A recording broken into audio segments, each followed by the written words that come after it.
All Lutha was in an uproar. The mad king had escaped. Little knots of excited men stood upon the street corners listening to each latest rumor concerning this most absorbing occurrence. Before the palace a great crowd surged to and fro, awaiting they knew not what.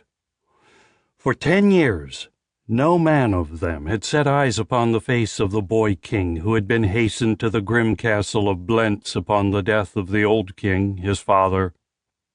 There had been murmurings then, when the lad's uncle, Peter of Blentz, had announced to the people of Lutha the sudden mental affliction which had fallen upon his nephew, and more murmurings for a time after the announcement that Peter of Blentz had been appointed regent during the lifetime of the young King Leopold, or until God in his infinite mercy shall see fit to restore to us in full mental vigor our beloved monarch.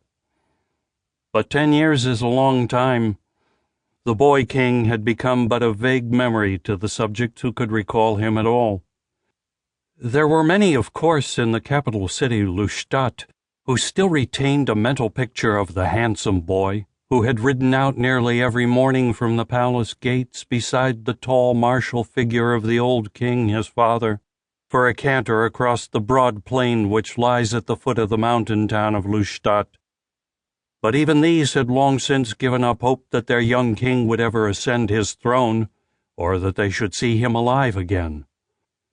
Peter of Blentz had not proved a good or kind ruler. Taxes had doubled during his regency. Executives and judiciary, following the example of their chief, had become tyrannical and corrupt. For 10 years there had been small joy in Lutha. There had been whispered rumors off and on that the young king was dead these many years, but not even in whispers did the men of Lutha dare voice the name of him whom they believed had caused his death. For lesser things they had seen their friends and neighbors thrown into the hitherto long unused dungeons of the royal castle.